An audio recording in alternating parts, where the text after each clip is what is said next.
ہم نے آپ کو یتیم نہیں پایا، ہم نے آپ کی سرپرستی فرمائی، ہم نے آپ کو تنگ دست پایا، مالی طور پہ حالات حضور کے فارغ نہیں تھے. تو یہ سارے حضور کے احوال کو اس صورت میں بتائے گئے. یہ سارے احوال کیا ہے؟ حضور کی ریاضتیں ہیں، حضور کی ریاضتیں ہیں. حضور نے کیا، کب نازل ہوا؟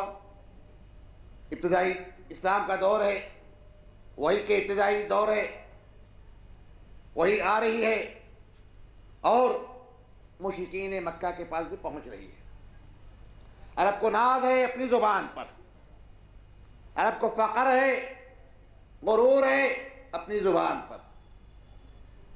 دوستو جب آیات ربانی سنتے ہیں تو حیران ہو جاتے ہیں کہ کیا کلمہ ہے، یہ کیا کلام ہے، اس میں کیا فصاحت ہے، اس میں کیا چاشنی ہے کہ کھینچے جا رہی ہے اپنی طرف. ہم بھی اہل زبان ہیں لیکن ہمارے پاس اتنی خوبیاں نہیں ہے جو خوبی ان کے کلام میں ہے. ہمارے پاس اتنی فصاحت و بلاغت نہیں ہے جو فصاحت و بلاغت محمد کے پاس سے آنے والے کلام میں ہے. دوستو بہرحال وقت وحی کا نازل ہو رہی تھی، کچھ لمحہ رک گیا. جو ہی لمحہ رک گیا وہ منتظر تھے، روز انتظار کرتے کہ آج کیا محمد کے پاس سے پیغام آیا ہے. شام ہوتی ہے، آج کچھ نہیں آیا. دوسری شام ہوتی ہے، کچھ نہیں آیا. کچھ وقت نزول وحی کا موقوف رہا. یہ حضور کو تانا دینے کے کوئی کسر باقی نہیں رکھتے. کہنے لگے معلوم ہوتا ہے کہ محمد کا جو دوست ان کو یہ چیزیں بھیج رہا تھا وہ ان سے کٹی کر لیا، وہ ان سے رابطہ منقطع کر لیا، وہ ان سے رابطہ منقطع کر لیا، وہ ان کو چھوڑ دیا. تو اللہ تعالیٰ دو قسمیں کھا کے فرما رہا ہے والضحیٰ واللیل، اے حبیب قسم میں چاش کے وقت کی، قسم ہے رات کی. یہ ہے ایک معنی ہے. اب آئیے ہم اس کو معنی کیسے کہیں گے؟ اے حبیب تمہارے ظاہر کی قسم، اے حبیب تمہارے ظاہر کی قسم، واللیل اے حبیب تمہارے باطن کی قسم. مصطفیٰ تمہارے ظاہر کی بھی قسم، تمہارے باطن کی بھی قسم. ما ودعک، نہ ظاہر میں ہم تم سے دور ہے، نہ باطن میں تمہارے سے ہم کو کوئی انخلا ہے. ہم نہ ظاہر میں تم سے دور ہے، نہ باطن میں ہم کو کوئی انخلا تمہارے سے ہے. یہ نزدیکیاں بتا رہا ہے اللہ کا تعالیٰ.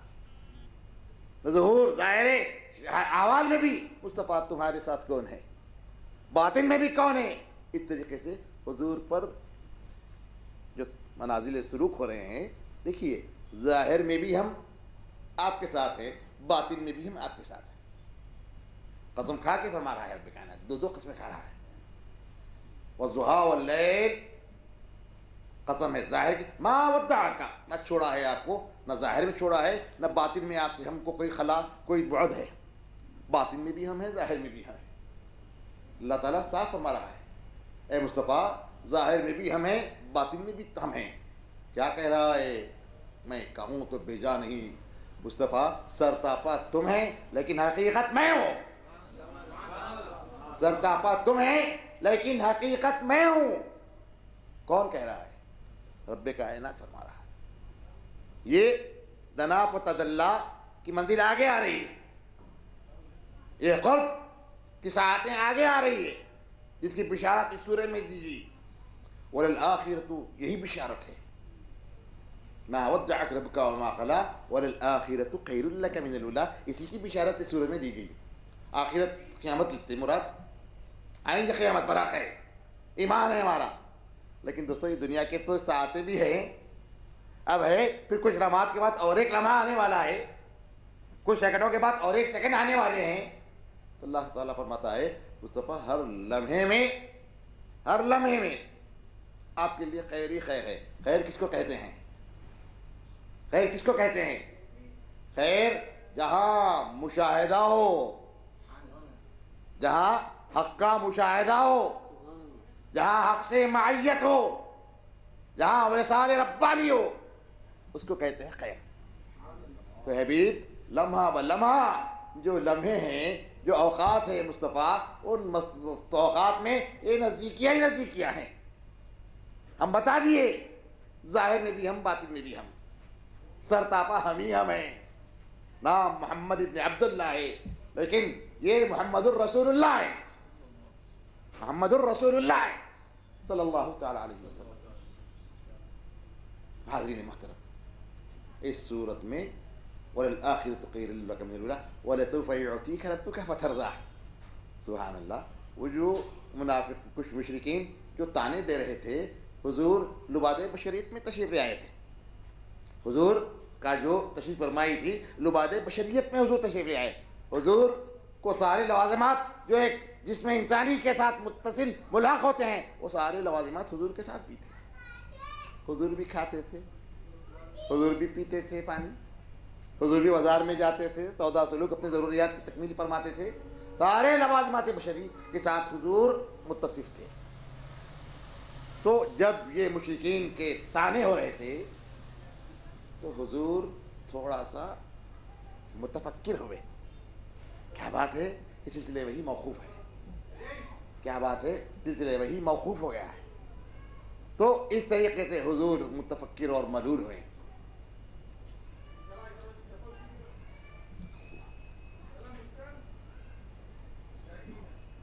اللہم صلی علی سیدنا مولانا محمد وعلی آلہ وصحبہ وبارک وسلم.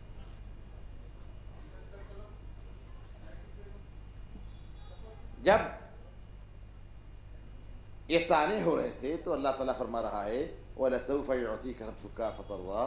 ان قریب ایسی نوازش ہے حبیب آپ کے ساتھ ہونے والی ہے، یہ ایسی نوازش ہونے والی ہے کہ آپ راضی ہو جائیں گے، آپ کی رضا ہوگی.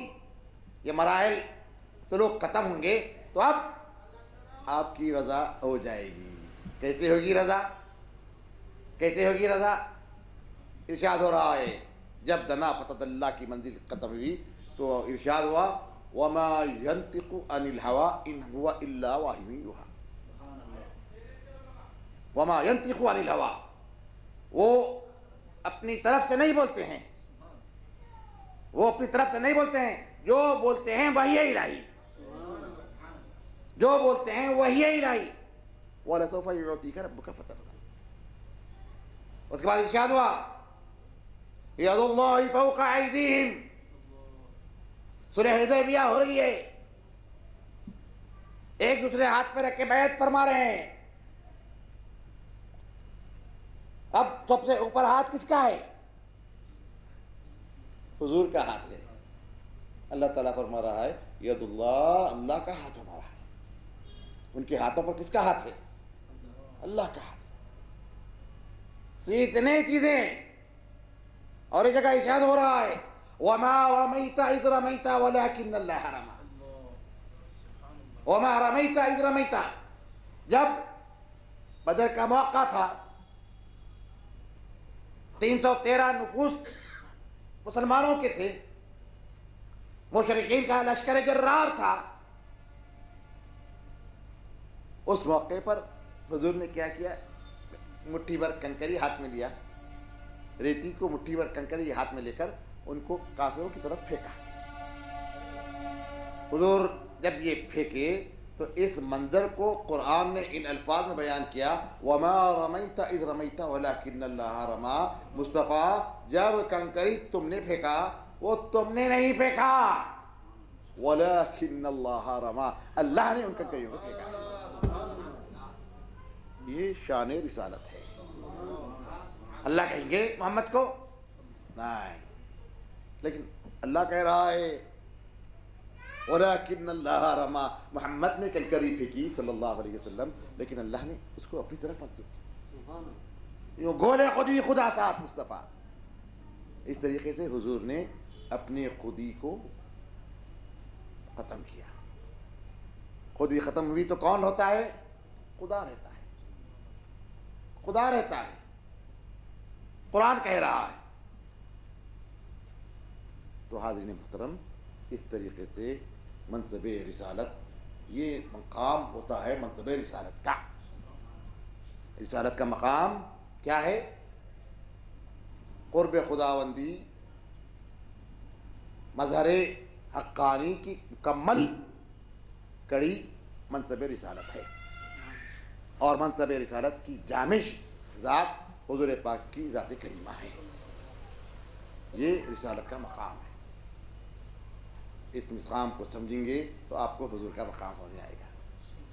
یہ نہ سمجھے تو دوستوں کچھ سمجھ میں نہیں آئے گا. ہمارے ویسے کہیں گے ان کو کچھ جو دل میں آیا کہیں گے. کیوں کہ حضور کے مقام کو جانا ہی نہیں. حضور کا جو رسالت کا منصب ہے اس کو جانا ہی نہیں. اتنی دوری اتنی نزدیکی ہوئی. مثال سے سمجھائے 2 تیروں کی وہ تمثیل ہے بتانے کے لیے. اس سے بھی ماورا ہے او ادنا اور اس سے بھی زیادہ نزدیک اور اس سے بھی زیادہ نزدیک. تو جو ظاہر و باطن میں جو چیز ہے دوستو وہ اظہار حق حضور پاک کی ذات کریمہ ہے. محمد خدا نیست ز خدا جدا نیست. یہ حضور پاک کی شان کریمہ ہے. دوستو جو کہتے ہیں وہ وہی ہے. وہ اپنے سے کچھ کہتے ہی نہیں. اپنے سے وہ کچھ کہتے ہی نہیں. اپنے سے وہ کچھ کرتے ہی نہیں. جو عمل ان کا ہے وہ عمل الہی ہے. جو عمل ان کا ہے کیوں کہ ان کا قول اللہ کا قول ہے. ان کا عمل بھی عمل الہی ہے. اس سے ہٹ کر وہاں کچھ ہے ہی نہیں. وہاں کامل مظہر ذات کا نمونہ حضور پاک کی ذات کریمہ ہے. یہ رسالت کا مقام ہے. اسی لیے فرمائیں ادب گاہ است زیر آسماں از عرش نازک تر. میاں زیر آسماں اگر کوئی مقام ادب ہے تو وہ حضور پاک کا مقام مبارک ہے. یہاں کی بے ادبی ایمان سے تم کو خارج کر دے گی. یہاں کا ادب کسی کو صدیق اکبر بنائے گا, کسی کو فاروق اعظم بنائے گا, کسی کو عثمان غنی بنائے گا, کسی کو حیدر کرار بنائے گا. ادب کا یہ نتیجہ ہے. ادب کا یہ صلہ ہے. ادب کی یہ نوازش ہے. اور نافرمانی کی کوئی ابو جہل بنا, کوئی ابو لہب بنا, کوئی ادبا بنا, کوئی شیبہ بنا. جب تک ادب نہیں ہوگا منصب رسالت کی تفہیم ناممکن ہے. پہلے دیکھو ادب کے بعد سب ہے. اسی لیے خانقاہوں میں ادب پہلے سکھایا جاتا ہے. ادب پہلے سکھایا جاتا ہے. تادیب ادب کس کو بولتے ہیں؟ جو آداب خانقاہی نظام میں ہیں دوستو شاذ و نادر تم کو کہیں اور نہیں ملیں گے. ادب کیا ہے؟ جو چیز جس قرینے کی ہے اس قرینے پہ رکھنا. جو چیز کا جو مقام ہے اس کو اس مقام سے جوڑے رکھنا. مقام سے ہٹائیں گے بے ادبی ہے. مرتبے سے ہٹائیں گے بے ادبی ہے. تو سب سے پہلے ادب سیکھیے. ادب سیکھیے. ادب سیکھیں گے تو سب کچھ ہے. اور ادب میں شناخت ضروری ہے, جاننا ضروری ہے. جو حضور کو جتنا جانے گا وہ اتنا حضور کو ادب کرے گا. جو حضور کو جتنا چاہے گا جتنا جانے گا حضور کے ساتھ اتنی محبت کرے گا. اور حضور کی محبت تکمیل ایمان ہے. ایمان کی تکمیل کب ہوگی؟ اگر تمہارے پاس حضور کی محبت ہے. حضور کی محبت کیسے ہوگی؟ حضور کو جانو, حضور کو پہچانو, حضور کے مقام کیا ہے اس کے تعلق سے تھوڑی سی جد و جہد کرو, کوشش کرو. مقام رسالت کس کو کہتے ہیں؟ اس مقام رسالت کا عرفان ضروری ہے. میں نے شروع میں کہا کہ ساری زندگی بھی لگا دیں تو ایک چڑیا جس طریقے سے سمندر میں چونچ مار کے پانی لے سکتی ہے اتنا بھی ہم کو عرفان نہیں ہو سکتا. ساری زندگی ہم جد و جہد کریں, ساری زندگی جد و جہد کریں, مکمل تحقیق میں گزار دیں تو دوستو اس چڑیا کے اس پانی کی مقدار زیادہ ہے, ہمارا علم اس سے بھی کم ہوگا. سمندر سے تشبیہ دے رہے ہیں. سمندر کدھر؟ ایک چڑیا کا ایک چوش کا پانی کا کچھ قطرے اس کی کیا شمار میں آتے ہیں. تو یہ شان یہ مقام میرے آقا کی ہے. یہ ذات حضور پاک علیہ الصلوۃ والتسلیم کی ہے. بغیر اس ذات کی تعارف کے ہمارا ایمان ادھورا ہے. ہمارا ایمان ادھورا ہے. جب حضور پاک کا ادراک ہوا، جب حضور پاک کا ادراک ہوا، جب حضور پاک کو صحابہ نے دیکھا تو دوستو یوسف کو دیکھ کر زلیخا اور اس کے سہیلیوں نے اپنی انگلیاں کاٹ لی. اس نے یوسف کو دیکھ کر انگلیاں کاٹی، لیکن جب حضور کو صحابہ نے دیکھا تو اپنی جانیں حضور پر قربان کر دی. اپنی جانیں حضور پر قربان کر دی. ایک نہیں 1000 جانیں ہو تو بھی قربان کیا جائے گا. ایسی تاریخ میں کوئی شخصیت مل سکتی ہے جو نچھاوری کا عمل صحابہ نے بتایا ہے؟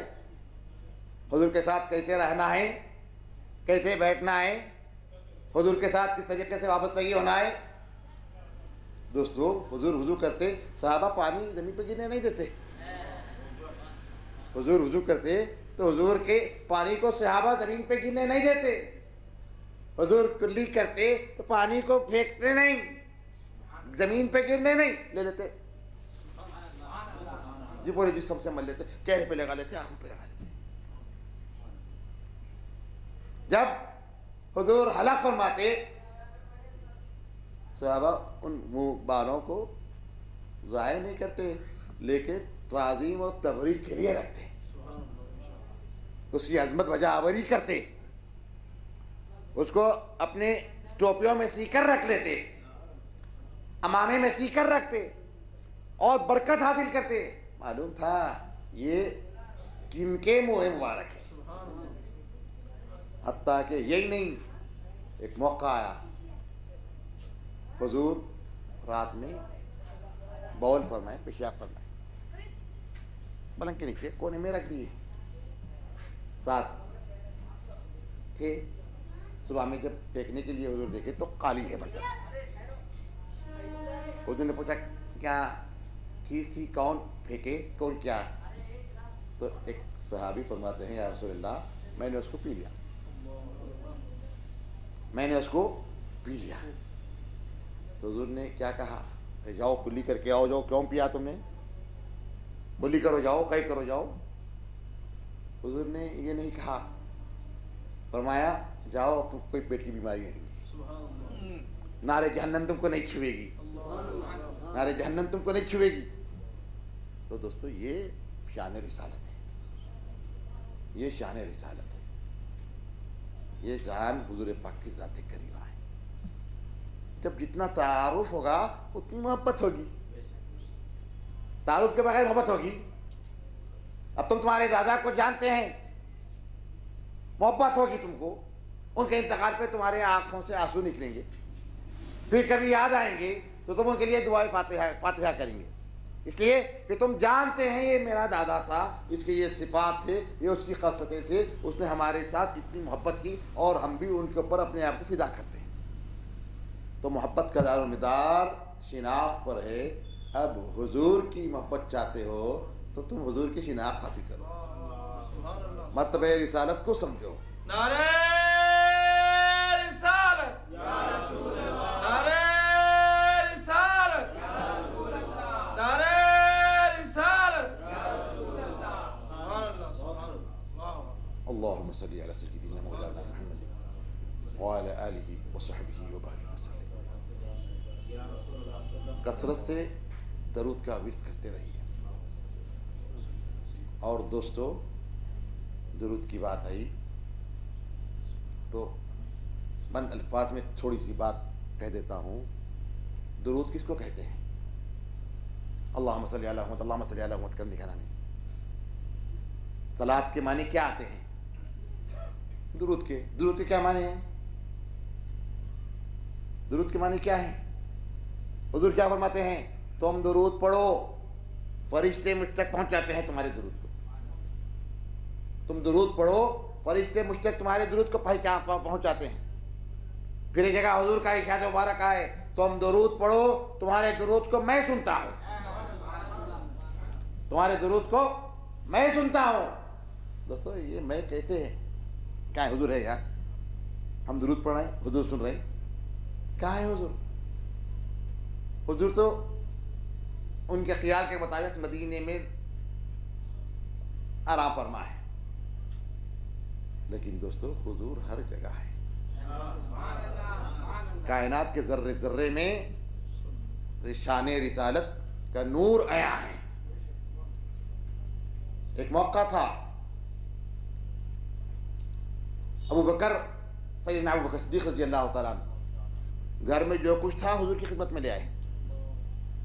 جو کچھ تھا گھر میں حضور کی خدمت میں لے آئے. حضور نے پوچھا ابو بکر کیا لائے کیا چھوڑائے, کیا لائے کیا چھوڑائے؟ تو صدیق اکبر نے جواب دیا یا رسول اللہ جو کچھ تھا لایا, گھر میں اللہ اور اس کے رسول کو چھوڑایا. گھر میں اللہ اور اس کے رسول کو چھوڑایا. دوستو حضور نے ابو بکر کو یہ نہیں کہا کہ ابو بکر یہ کیا کفریہ کلمات کہہ رہے ہو, اللہ کو چھوڑا درست, لیکن اللہ اور اس کے رسول کو چھوڑا کیسے؟ محمد تو تمہارے سامنے ہے صلی اللہ علیہ وسلم, میں سامنے ہوں تمہارے, تو گھر میں کیا چھوڑ کے آئے؟ حضور نے ابو بکر کی تنبیہ نہیں فرمائی, ابو بکر کی اصلاح نہیں فرمائی. حضور خاموش ہوئے تو سمجھو وہ بھی حدیث ہو گئی. ابو بکر کا قول ہے لیکن اب وہ حدیث ہو گئی ہے, حضور نے سکوت فرمایا ہے. تو گھر میں حضور کو کیسے چھوڑا؟ حضور کے سامنے ارشاد ہو رہا ہے گھر میں اللہ اور اس کے رسول کو چھوڑایا. تو دوستو یہ بات واضح ہو رہی ہے کہ اللہ کے رسول ہر جگہ ہے. اللہ کے رسول ہر جگہ ہے.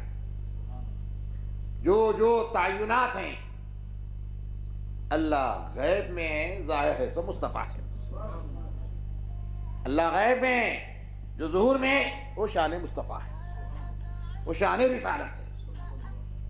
دوستو جب اس شان کو سمجھیں گے, اس شان کو سمجھیں گے تو اب محبت ہوگی, محبت ہوگی, محبت ہوگی. اور یہ محبت تمہارے ایمان کی تکمیل کی ضمانت ہے. تم اپنے ایمان کی تکمیل چاہتے ہو تو اس محبت کے سبق کو پڑھو. اور یہ سبق ازبر کب ہوگا؟ جب تم کو تعارف مصطفی حاصل ہوگا. جب مصطفیٰ کا تم کو تعارف ہوگا, حضور کی شان کریمہ کو سمجھیں گے تو جب کہیں جا کر یہ چیز ہوگی. حضور کی شان کیا ہے؟ دو بات کہہ دیتا ہوں, زیادہ طویل بات نہیں کرتا ہوں, بہت ادب کا مقام ہے مجھے. شان یہی ہے حضور کی, حضور کی شان رسالت کی جو ہے ادھر اللہ سے واصل, ادھر بندوں میں شامل. بس یہ مختصر تعارف ہے حضور کا. ادھر اللہ سے واصل, ادھر بندوں میں شامل. وہاں وصال ہے اور یہاں سے شمولیت ہے. یہ حضور کا مرتبہ رسالت ہے, یہ شان رسالت ہے. اللہ سے واصل ہے اور ہمارے ساتھ شامل ہے. یہ جو شمولیت ہے یہ حضور کا معجزہ ہے. یہ جو شامل ہے یہ حضور کا سب سے بڑا معجزہ ہے. اس سے بڑا معجزہ کچھ بھی نہیں ہے. ادھر وصال بھی ہے, ادھر شمولیت بھی ہے. اس وصال کی وجہ سے کیا ہو رہا؟ وما رمیت اذ رمیت, سارے حرکات و سکنات رب کائنات کے ہیں. سارے حرکات و سکنات کو رب کی طرف نسبت ہے. کیوں کہ ظاہر بھی ہونی چاہیے ان کا, باطن بھی ہونی چاہیے. ظاہر بھی ہونی ہے, باطن بھی ہونی ہے. تو دوستو یہ حضور کا مرتبہ مقام رفیع ہے. اور یہ کیا ہے؟ اس سورے کے آگے اور ایک دو باتیں میں اس کا ترجمہ آپ کو ادھورا قرار پورا نہیں کیا, اس کو سن لیجیے, سمجھ جائیے. وَلَلْآخِرَةُ خَيْرٌ لَكَ مِنَ الْأُولَىٰ وَلَسَوْفَ يُعْطِيكَ رَبُّكَ فَتَرْضَىٰ. یہاں پر بات ختم ہوگی. اس کے بعد أَلَمْ يَجِدْكَ يَتِيمًا فَآوَىٰ. اے حبیب کیا ہم نے آپ کو یتیم نہیں پایا اور ہم نے آپ کی سرپرستی فرمائی؟ ٹھیک ہے حضور یتیم تھے, کوئی انکار نہیں کرتا اس بات کا, لیکن دوستو سمجھو یتیم کئی لوگ ہیں اور سب یتیمہ جیتے ہیں. کوئی یتیمی کی وجہ سے مرتا نہیں ہے, بھوک اور افلاس کی وجہ سے مرتا نہیں ہے. یہاں پر ترجمہ کیا ہے؟ اے حبیب ہم نے آپ کو نادر و نایاب پایا. علم یجدک یتیمن, اے حبیب ہم نے آپ کو نادر و نایاب پایا. جب نادر و نایاب پایا تو ہم نے اس کو ہم نے تراشا. اس کو ہم نے تراشا. کیسے تراشا؟ کبھی شاہ ما ودعک ربک وما قلی، یہ تراشنا ہے. اور الآخرۃ خیر لک من الاولی، یہ تراشنا ہے، یہ تراشنا ہے. علم بیت کہتی ہیں ووجدک ضالا فہدی. دوستو یہاں پر کئی لوگوں نے تھوڑی سی عدم علم کی وجہ سے، مرتبہ رفیع کو نہ سمجھنے کی وجہ سے کچھ ترجمہ کر لیے. چھوڑو، ہم کو ان سے کچھ لینا دینا نہیں. اب ہم کیا کریں گے اس کو؟ کیا ہم نے آپ کو گمراہ پایا تھا؟ نہیں. ووجدک ضالا، اے حبیب ہم نے آپ کو ہماری یافت میں غرق پایا. ہم نے آپ کو ہماری یافت میں غرق پایا. کیسے غرق پایا؟ دوستو اعلان نبوت سے پہلے حضور کا معمول کیا تھا؟ غار میں جا کے کئی دن حضور گزارتے. خلوت نشینی حضور کا معمول تھی. خلوت نشینی حضور کا معمول تھی. خلوت نشینی میں کیا کرتے؟ پلاننگ کرتے. وہاں کی زمین لینا ہے، وہ بلڈنگ بنانا ہے، وہ یہ کرنا ہے، وہ یہ کرنا ہے، یہ پلاننگ ہوتی. خلوت نشینی میں نہیں. خلوت نشینی میں کیا کیا؟ حبیب نے اپنے کو ٹٹولا. ہم نے حضور نے خلوت نشینی میں اپنے کو ٹٹولا.